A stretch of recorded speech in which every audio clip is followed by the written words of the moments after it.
Bienvenidos a un nuevo Deep Dive de Huellas en la Tierra. Un gusto estar aquí.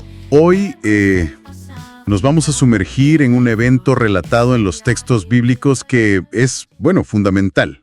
La entrada de Jesús en Jerusalén. Exacto. Un momento cargado de simbolismo que además ocurre justo en la antesala de la Pascua judía, más o menos a finales de marzo, según calculamos. Y esa conexión con la Pascua es clave, ¿no? Totalmente. Para entender la profundidad de lo que pasa, hay que recordar qué es la Pascua. Conmemora la liberación de Israel de Egipto, ¿verdad? El ángel de la muerte, el cordero sacrificado. La sangre en los dinteles. Justo. La sangre que protegió a los primogénitos hebreos. Y los textos bíblicos establecen un paralelo muy potente aquí. Presentan a Jesús como el Cordero de Dios. El Cordero definitivo. Precisamente. Y está entrando en Jerusalén, la ciudad donde, según estos relatos, se consumará su sacrificio. Así que el ambiente, digamos, está cargado de una expectación y un significado teológico enorme. Fascinante. Entonces, nuestro objetivo hoy es desgranar esos eventos, ver qué pasó exactamente según los textos bíblicos, cómo reaccionó la gente, las autoridades. Y cómo se interpretan esas acciones a la luz de las profecías que los mismos textos mencionan. Ver qué se cumplió y qué quizás no se entendió en el momento. Perfecto, pues entremos en materia. Los textos nos dicen que Jesús ya está muy cerca de Jerusalén. Viene por el camino de Betfagé y Betania, que están ahí, junto al Monte de los Olivos. Sí, una zona muy significativa también. Y desde allí, Jesús toma una iniciativa bastante particular. Llama a 2 de sus discípulos. Y les da una tarea muy específica, casi de película, ¿no? Totalmente. Las instrucciones son, mira, de una precisión asombrosa. Les dice, vayan a la aldea de enfrente y al entrar van a encontrar un pollino atado. Pero no cualquier pollino. No, un pollino sobre el cual ningún hombre ha montado jamás. Eso es importante. Y les dice, desátenlo y tráiganmelo. Y anticipa que alguien podría preguntarles qué hacen. Exacto, les da la respuesta preparada, porque el Señor lo necesita. Y lo más increíble, que los discípulos van, obedecen sin dudar y encuentran todo, absolutamente todo, tal como Jesús les dijo, el pollino atado, nadie lo había montado. Eso ya de por sí resalta a una autoridad, un conocimiento previo de Jesús que es notable. Sin duda, demuestra para los creyentes su presencia divina, ¿no? Y la soberanía sobre las circunstancias. Y aquí es donde entra el tema de las profecías que mencionabas. Los propios evangelistas conectan esto con un texto antiguo. Sí, específicamente citan una profecía que nosotros identificamos con Zacarías 9:9. Decid a la hija de Sión, he aquí, tu rey viene a ti, manso y sentado sobre una asna, sobre un pollino, hijo de animal de carga. Un rey manso, humilde, no el típico conquistador. Esa es la clave. Pero fíjate que los mismos textos aclaran algo interesante. Dicen que los discípulos en ese momento no entendieron la conexión. No captaron que estaban participando activamente en el cumplimiento de una profecía mesiánica. Exacto. Lo comprendieron después, dicen los textos, cuando Jesús fue glorificado. Esto nos habla también de un proceso de entendimiento, ¿no? No todo fue revelado o comprendido instantáneamente. Hablemos un poco más de ese simbolismo del pollino. ¿Por qué un pollino y no, digamos, un caballo imponente? Es fundamental. En esa época, un rey o un general victorioso entraba a una ciudad conquistada montado en un caballo. El caballo era símbolo de poder militar, de guerra, de estatus. Pensemos en los romanos. Claro, la imagen del poder imperial. Exactamente. Al elegir un pollino, un animal de carga humilde y además uno que nunca había sido montado, lo que a veces se asocia con un uso sagrado, Jesús está haciendo una declaración muy fuerte. ¿Qué tipo de declaración? Está presentando un modelo de realeza completamente diferente. No viene como un conquistador terrenal, sino como el rey humilde y pacífico anunciado por Zacarías. Viene en son de paz, no de guerra. Es un acto deliberado para cumplir esa profecía específica y para mostrar la naturaleza de su reino, que no es de este mundo, como diría después. Totalmente deliberado. Desafía las expectativas de muchos judíos de la época que esperaban un Mesías guerrero, un libertador político que los liberara del yugo romano.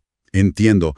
Entonces, Mientras los discípulos preparan al pollino, ¿qué pasa con la gente? La noticia de que Jesús se acerca se esparce, imagino. Se corre la voz como la pólvora. Hay una gran multitud en Jerusalén. Muchos habían venido para la fiesta de la Pascua. Eran peregrinos. Y además estaba el asunto de Lázaro, ¿no? Importantísimo. El relato dice que muchos habían oído o incluso presenciado la reciente resurrección de Lázaro en Betania, que está ahí cerca. Eso había causado un impacto tremendo. Un milagro de esa magnitud tiene que haber generado una expectación enorme. Sin duda. Así que, cuando oyen que Jesús está llegando, una gran parte de esa multitud sale a su encuentro. Salen de la ciudad para recibirlo. ¿Y cómo lo reciben? Descríbenos la escena que pintan los textos. Es una escena de júbilo, de aclamación real. La gente toma ramas de palmera. Las palmas, otro símbolo importante. Victoria, triunfo. Exacto. Remite a celebraciones de victoria, incluso se asocia con la revuelta de los macabeos tiempo atrás. Y no solo eso, muchos extienden sus mantos en el camino por donde Jesús va a pasar. Un gesto de máximo honor, reservado para la realeza. Como alfombrar el camino. Precisamente, están tratando a Jesús como a un rey que entra triunfalmente en su capital. La atmósfera debía ser eléctrica. ¿Y los gritos? ¿Qué gritaba la gente? Los textos recogen varias aclamaciones, pero hay una que resuena.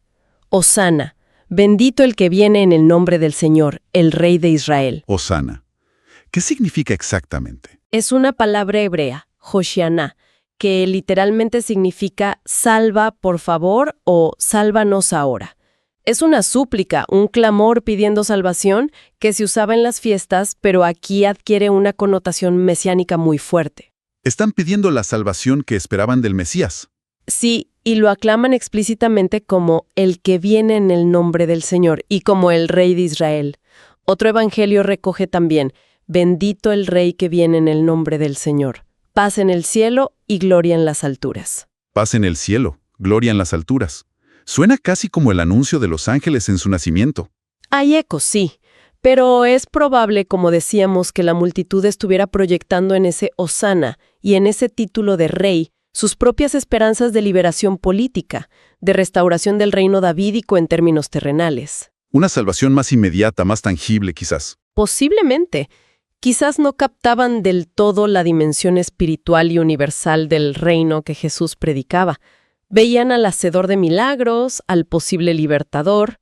Pero esta aclamación tan entusiasta, no todos la veían con buenos ojos, ¿cierto? Para nada. Aquí es donde la tensión empieza a subir de nivel. Los textos dicen que algunos fariseos que estaban entre la multitud se sintieron, muy incómodos. Alarmados. ¿Y qué hicieron? Se acercan a Jesús y le dicen, Maestro, reprende a tus discípulos, o sea, haz que se callen. Esta aclamación les parecía peligrosa, quizás blasfema o políticamente imprudente ante los romanos. ¿Y Jesús qué responde? Su respuesta es contundente. Les dice, os digo que si estos callaran, las piedras clamarían. ¡Wow! Como diciendo que este reconocimiento es inevitable, cósmico casi. Si los humanos no lo hacen, la creación misma lo haría. Exactamente. Es una afirmación muy fuerte de la legitimidad de esa alabanza en ese momento, aunque él supiera las motivaciones mixtas de la gente. Subraya que algo trascendental está ocurriendo, lo entiendan los hombres o no. Esto nos muestra claramente la fractura que ya existía. Por un lado, el fervor popular y por otro, la hostilidad creciente de las autoridades religiosas. Una hostilidad que venía de antes, pero que se intensifica muchísimo con eventos como la resurrección de Lázaro y esta entrada triunfal. Los textos recogen la preocupación de los fariseos y principales sacerdotes. ¿Qué decían entre ellos? Hay un momento en que, según el Evangelio de Juan, dicen algo como, ¿qué hacemos? Este hombre hace muchas señales. Si le dejamos así, todos creerán en él, y venderán los romanos y destruirán nuestro lugar santo y nuestra nación. Temían las consecuencias políticas, que esa popularidad desatara una revuelta y la represión romana. El mundo se va tras él. Veían cómo su propia autoridad se erosionaba ante la influencia de Jesús. La entrada a Jerusalén fue, digamos, la gota que colmó el vaso para muchos de ellos. Entiendo. Una mezcla de miedo político, celos religiosos, preocupación por el orden. Sí, una combinación compleja de factores que aumentaba la tensión a niveles críticos justo antes de la Pascua, una fiesta ya de por sí volátil. Y en medio de toda esta escena de multitudes, aclamaciones, tensiones, ocurre algo muy íntimo y conmovedor. Sí, es un momento de un contraste brutal. Mientras avanza hacia la ciudad, probablemente desde un punto elevado del Monte de los Olivos, desde donde se ve Jerusalén, Jesús mira la ciudad. Y no se une a la fiesta, digamos. No, los textos dicen que, al ver la ciudad, lloró por ella. Lloró. En medio de los hosanas y las palmas, el rey aclamado llora. ¿Por qué llora? ¿Qué dice? Llora porque ve el futuro de esa ciudad que lo está aclamando, pero que en gran medida lo va a rechazar. Y predice su destrucción. Dice algo como, «Oh, si también tú conocieses a lo menos en este tu día lo que es para tu paz, mas ahora está encubierto de tus ojos». ¿Como un lamento por una oportunidad perdida? Exacto. Y continúa prediciendo el asedio y la destrucción. Porque vendrán días sobre ti cuando tus enemigos te rodearán con vallado, y te sitiarán, y por todas partes te estrecharán, y te derribarán a tierra y a tus hijos dentro de ti. Durísimo. Y no dejarán en ti piedra sobre piedra, por cuanto no conociste el tiempo de tu visitación. Es una profecía terrible sobre la destrucción de Jerusalén, que históricamente ocurrió décadas después a manos de los romanos. Así que, mientras la gente celebra su llegada como rey, él llora por el rechazo futuro y sus consecuencias devastadoras para ellos. ¡Qué paradoja! Es una paradoja profundamente triste.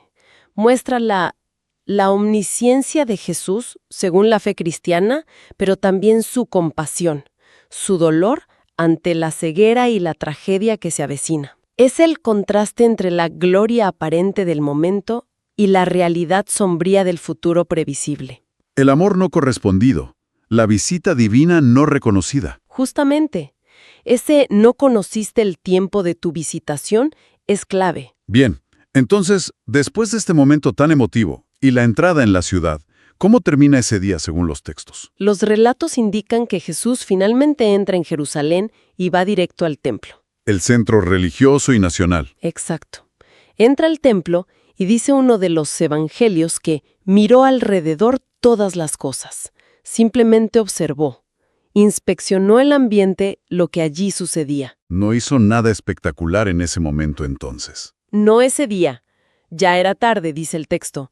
Así que después de observar, salió de Jerusalén y regresó a Betania con los 12 apóstoles para pasar la noche. La acción más dramática en el templo ocurriría después. Entendido. O sea, la entrada triunfal culmina con una observación silenciosa en el templo y un retiro a Betania. Así parece concluir ese día tan intenso. Bueno, hemos recorrido los eventos de ese día. Si intentamos resumir, ¿cuál dirías que es la esencia de este episodio? ¿Qué nos dejan estos textos bíblicos? Yo diría que nos dejan la imagen de un momento complejo, lleno de capas. Por un lado, sí es una entrada triunfal. Hay un reconocimiento mesiánico popular, se cumplen profecías de manera muy específica, hay un simbolismo muy rico en cada gesto. El pollino, las palmas, los mantos, el hosana. Todo eso. Pero, por otro lado, está teñido de tensión y de tragedia inminente.